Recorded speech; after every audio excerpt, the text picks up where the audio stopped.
राधे राधे। अक्षय तृतीया पे चंदन के लड्डू जो कृष्ण भगवान जी को, शालिग्राम जी को और लड्डू गोपाल जी को जो भोग लगाए जाते हैं, जिससे उनका लेप किया जाता है, वो कैसे बनाए जाते हैं मैं आपको बताती हूँ। और साथ में उसमें लगने वाली सारी सामग्रियों के बारे में भी मैं आपको बताती हूँ।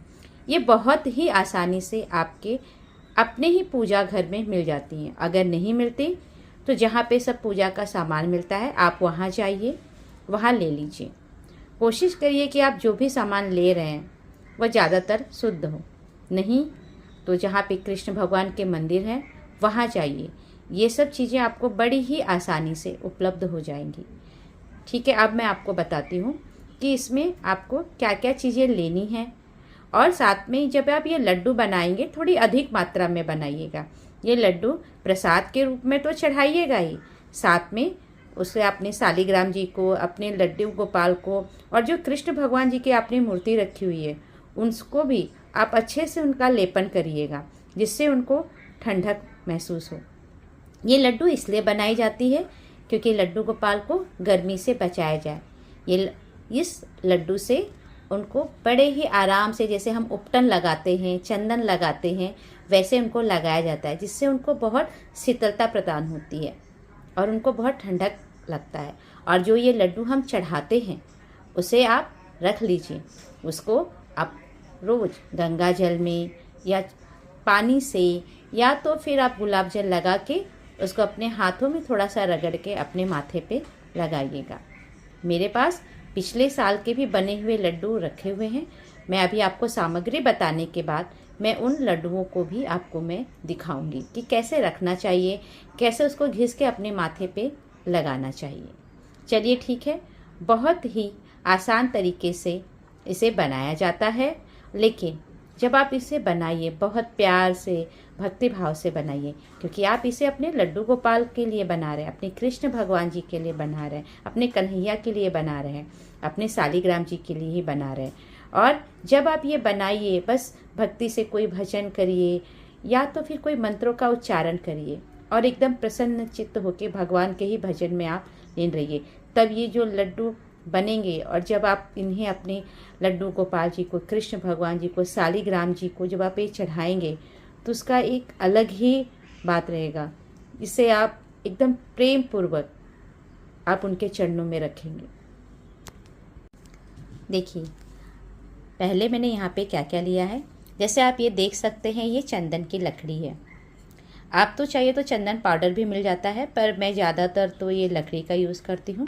और ये देखिए, इस तरीके से ये पत्थर का आप कोई भी चीज़ लीजिए जिसमें आप आराम से चंदन की लकड़ी को इस तरीके से घस सकते हैं। अभी आप भी, मैं इस समय आपको सिर्फ सामग्रियाँ बता रही हूँ, इसलिए आपको दिखा रही हूँ। ये मैं प्रॉपर कैसे इसको घसती हूँ मैं, देखिए मैंने घसा हुआ है, इसमें देखिए चंदन सूख गया है। कैसे घिसा जाता है वो भी मैं आपको दिखाऊंगी। और ये देखिए, ये हरिद्वार से लाया हुआ गंगा जल है। इसमें ये मैं लूँगी, इसमें गंगा जल का यूज़ होगा, इसमें ये पत्थर है उसका यूज़ होगा, और ये चंदन की लकड़ी है। अगर आपको चंदन की लकड़ी नहीं है आपके पास तो कोई बात नहीं। देखिए, इस तरीके से केसर अष्टगंध मिल जाता है या फिर पीला चंदन मिल जाता है, आप ले लीजिए जाके। ये आप ले लीजिए, इसका भी होगा उपयोग। ये देखिए, मैंने अभी यहाँ पे क्या लिया, एक पत्थर लिया, चंदन की लकड़ी ली, गंगा जल लिया, अष्टगंध केसर युक्त मैंने, देखिए ये चंदन ले लिया, अष्टगंध केसर युक्त ये मैंने ले लिया। और इसमें साथ में हमें गुलाब जल, जिसको रोज़ वाटर बोलते हैं, हमें इसकी भी आवश्यकता पड़ेगी, क्योंकि इसका जो तासीर होता है काफ़ी ठंडा होता है, जो हमारे भगवान जी को काफ़ी शीतलता प्रदान करेगा। तो आप ये गुलाब जल ले लीजिए। और साथ में आप कोई भी इत्र ले सकते हैं। मैंने चंदन का लिया है, आप गुलाब का भी ले सकते हैं, या तो फिर आप किसी भी अच्छे फूल का ले सकते हैं जिसकी तासीर ठंडी हो, या फिर खस का भी ले सकते हैं। और उसके साथ मैंने यहाँ पे केसर लिया है। जब मैं यहाँ पे लड्डू बनाऊंगी तब ये केसर का भी उपयोग होगा। और सबसे अच्छी चीज़ मैंने ये ली है, ये गोपी चंदन है। इसे हम रोज़ यूज़ करते हैं, इसे घसते हैं और लगाते हैं सालीग्राम जी को, लड्डू गोपाल जी को और कृष्ण भगवान जी को। तो आप ये देखिए, ये गोपी चंदन है, एकदम शुद्ध गोपी चंदन है ये। और उसके बाद ये भीमसेनी कपूर है। अगर आप देखेंगे तो इस तरीके से बड़े ही आराम से आपको भीमसेनी कपूर मिल जाएगी। ये देखिए, भीमसेनी कपूर, इसे भी आपको लेना है और लेके आपको इसमें चंदन में उपयोग करेंगे बस। और उससे भी इम्पॉर्टेंट चीज़, ये मैंने सूखी हुई लकड़ी के जड़ हैं, इसे भी मैं, ये चंदन की लकड़ी जब घिसेंगे उसके बाद मैं इसे भी गंगा जल या तो फिर आप रोज़ वाटर जिसे हम बोलते हैं, गुलाब जल, उसके साथ में इस तरीके से इसे घसा जाएगा। अगर आपके पास सूखी लकड़ी नहीं है तो भी कोई बात नहीं, आप थोड़ी सी उनकी लकड़ियाँ या मंजरी ले लीजिए बड़े ही आराम से। पर मेरे यहाँ पे कभी अगर तुलसी मैया सूख जाती हैं तो मैं उनको निकाल लेती हूँ और इस तरीके से साफ़ करके मैं रख लेती हूँ। और ये सिर्फ मैंने जड़ रखा है अक्षय तृतीया के लिए घिसने के लिए, और ऊपर का हिस्सा मैं इसमें रुई की बात बना देती हूँ और भगवान जी के सामने घी का दिया लगाती हूँ मैं, जो भगवान जी को काफ़ी पसंद आती है। तो ये मैंने तुलसी मैया जी का जड़ लिया है, जिससे कि लड्डू गोपाल बहुत ही प्रसन्न होते हैं। और ये बहुत ही तब आराम से आपको मिल सकता है। अगर आपके घर में सूखी तुलसी है तो आप उन्हें निकाल के कभी फेंकिए नहीं, आप इस तरीके से इकट्ठा कर लीजिए। उनके ऊपरी हिस्से का आप थोड़े छोटे छोटे टुकड़े करके, जैसे आप ये देख रहे हैं यहाँ पे, ऐसे बत्ती बना लीजिए उसमें रुई लपेट के, और आप उन्हें सुबह शाम दिया कर सकते हैं, लड्डू गोपाल जी की, कृष्ण भगवान जी की, सालीग्राम जी की। और ऐसे जड़ को रख लीजिए, ऐसे घिस के आप उनको लेप कर सकते हैं। तो ये मैं जो लड्डू बनाऊंगी उसके अंदर ये सारी चीज़ें होगा। अब मैं जब लड्डू बनाऊंगी उसके मैं अभी वीडियो आपको दिखाने वाली हूँ। अब मैं आपको दिखाती हूँ कि मैंने पिछले साल काफ़ी मात्रा में लड्डू बनाया था, जो कि मैंने चढ़ाने के बाद लोगों को दिया, और मैं इसे चंदन का लेप भी करती हूँ, और मैंने कुछ बचे हुए भी हैं अभी भी। तो मैं आपको दिखा रही हूँ कि मैंने कैसे थोड़े बड़े छोटे सब बनाए, अपने हिसाब से आप बनाइए, और इसके हम लोग माथे पे लेप करते हैं। अब मैं आपको दिखा रही हूँ, ये देखिए, इसमें जो मैंने अभी आपको सब दिखाया, गंगा जल, भीमसेनी कपूर, अष्टघन, तुलसी माता के सूखी हुई लकड़ियों के जड़, गोपी चंदन और गंगा जल, और इसमें इत्र है पड़ा हुआ है, और साथ में गुलाब जल पड़ा हुआ है, केसर पड़ा हुआ है, चंदन की लकड़ियाँ जो मैंने दिखाई आपको उसको घिसी हुई है, ये सब करके मैंने, और इस तरीके से मैंने ये लड्डू बनाया था जो मैंने पिछले साल चढ़ाया था। आप देखिए अभी भी हाथों में लग रहा है, और इसकी खुशबू भी बहुत ही अच्छी आती है। इससे तो मतलब अभी तक 1 साल हो गए आ रही है। इसे हम लोग थोड़ा थोड़ा घिसते, इसलिए थोड़ा ऐसा हो गया है। ये देखिए, आप देखेंगे थोड़ा टूट भी गया है।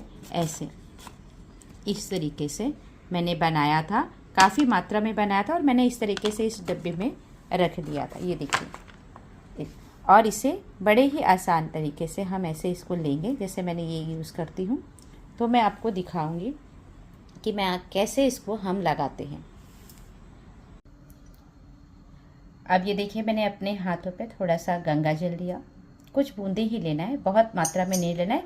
जितना आपको अपने माथे पे लगाना है उस हिसाब से, मुझे थोड़ा ही लगाना है।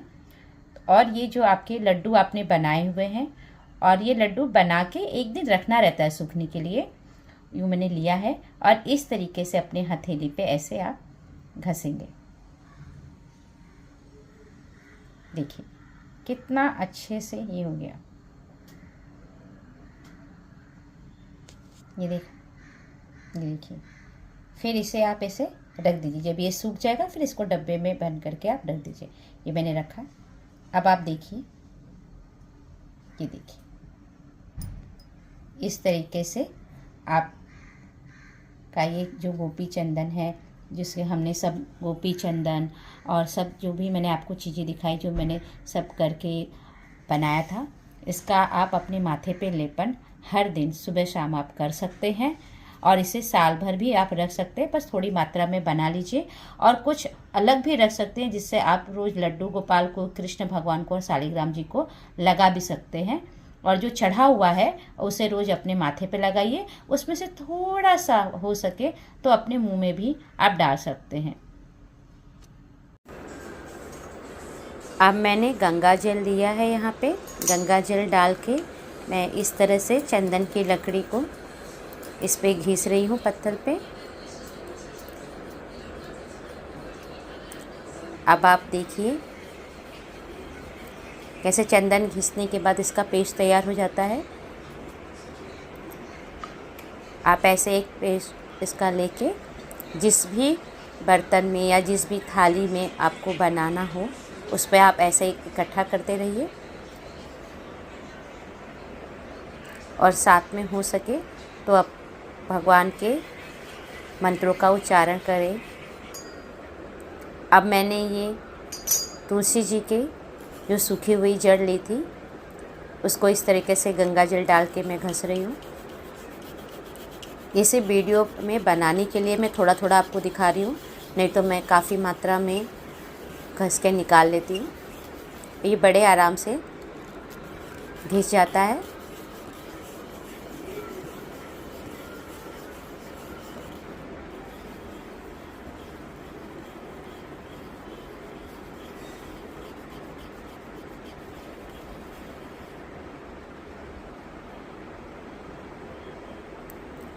इसे भी आप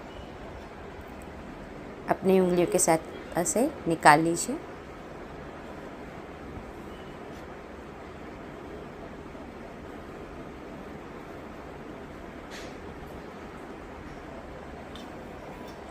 अब मैंने केसर लिया है। केसर की आपको जितनी भी पंखुड़ियाँ चाहिए आप ले लीजिए। ज़्यादा नहीं है तो 2 भी ले सकती है, नहीं तो आप 10-12 भी ले लीजिए। और उसमें भी गंगा जल डाल के आप इसे मैंने चंदन की लकड़ी से ही घिस लिया। आप चाहें तो हाथों से भी मसल सकते हैं। इसे पहले से भिगा के रखने की आवश्यकता नहीं है, लेकिन हाँ अगर कोई चाहता है तो वो रख सकता है। और ये बहुत ही आराम से और आसानी से पीस जाता है, जैसा कि आप देख रहे हैं। और बहुत ही अच्छा कलर भी आ जाता है इसका।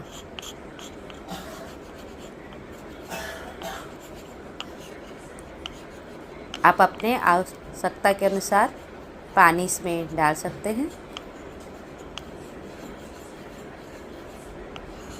आपको जितना लगे, जितनी इसकी आवश्यकता हो आपको गंगा जल की, उतनी डालिए, या तो फिर आप गुलाब जल डाल दीजिए।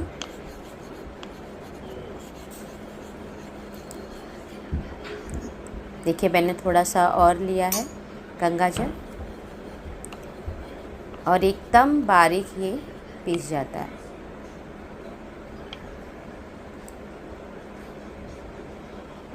आप उंगलियों की सहायता से फिर से इसको उठा के इसको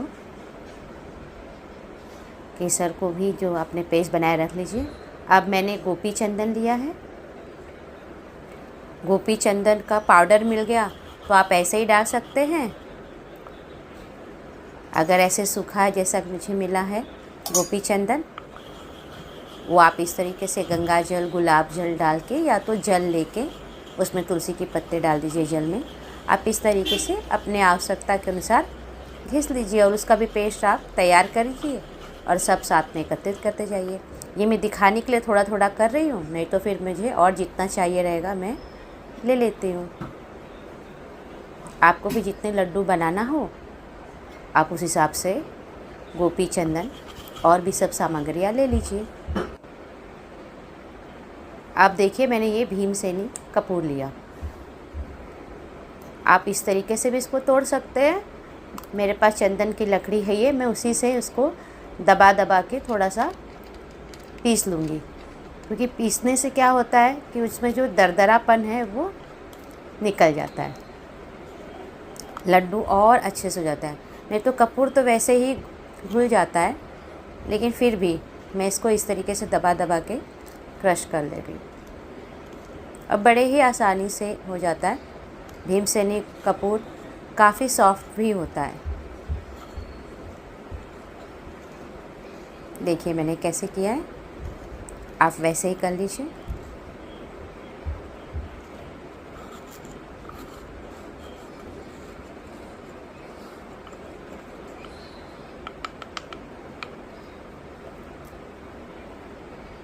वीडियो कब रिकॉर्ड कर रही है?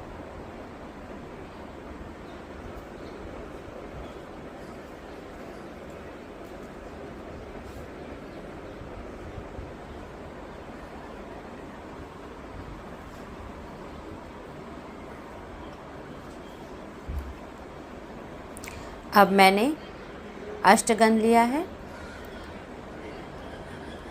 आप अष्टगंध भी जितना चाहिए अपना आवश्यकता के अनुसार ले लीजिए।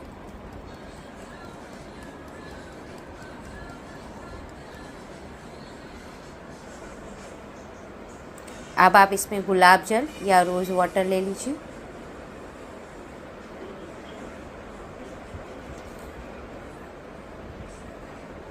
अब मैंने इसमें इत्र मिला दिया। मेरे पास चंदन का इत्र था, मैंने वही मिलाया। आप चाहिए तो कोई भी ले लीजिए, लेकिन ऐसा लीजिए जिसकी तासीर ठंडी हो।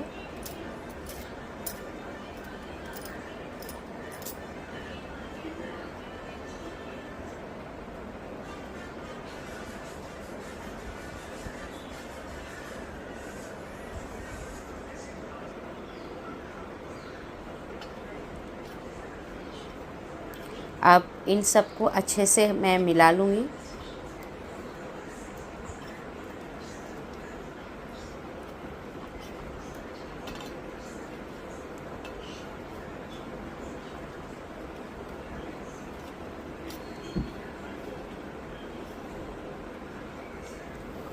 अब आप ये देखिए, अगर आप समझिए थोड़ा सा गीला भी हो गया तो कोई बात नहीं, इसमें आप गोपी चंदन या अष्टगंध चंदन आप इसमें कुछ भी मिला सकती हैं और इस तरीके से सूखा कर दीजिए। या तो आप 10 मिनट के लिए अगर आप ऐसे ही रख देती हैं पंखे के नीचे तो अपने आप ये सूखा हो जाएगा।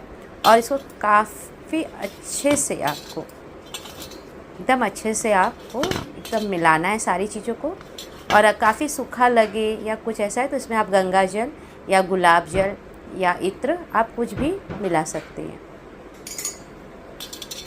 देखिए कितना अच्छा सा ये एकदम पेस्ट बन करके रेडी हो गया और सारी चीज़ें एकदम अच्छे से हैं। मैं ये आपको दिखा रही हूँ हाथ में ऐसे बना के कि हाँ ये लड्डू बन सकता है। उसके बाद फिर सबको अच्छे से मिला के मैं रखूँगी। फिर थोड़ा थोड़ा पानी या गंगा जल हाथ में लगा के एकदम अच्छे से मैं आपको बना के दिखाऊँगी।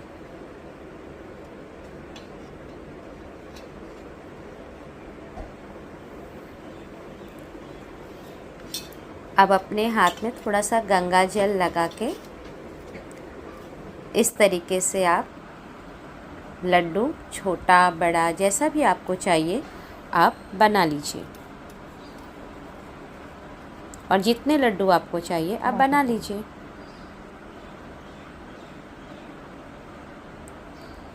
और अक्षय तृतीया के दिन इसी लड्डू को थोड़ा सा गंगा जल में भिगा के आप लड्डू गोपाल को, शालिग्राम जी को या कृष्ण भगवान जी को आप उनको लेप भी कर सकते हैं। उनसे तिलक भी लगा सकते हैं और उनको प्रसाद के रूप में एक कटोरी में लड्डू और उसके ऊपर तुलसी जी के पल्व रख के आप उनको बना लीजिए। देखिए ये मेरे 7 लड्डू बन करके तैयार हो गए और अब मैं इसको सूखने के लिए रख देती हूँ। और जब मुझे चढ़ाना होगा मैं लड्डू ले लूँगी और उस पर तुलसी जी के पत्ते रखकर भोग लगाऊंगी। ये हमारे अक्षय तृतीया के लिए भोग तैयार है। अब मैंने गंगा जल लिया है, यहाँ पे गंगा जल डाल के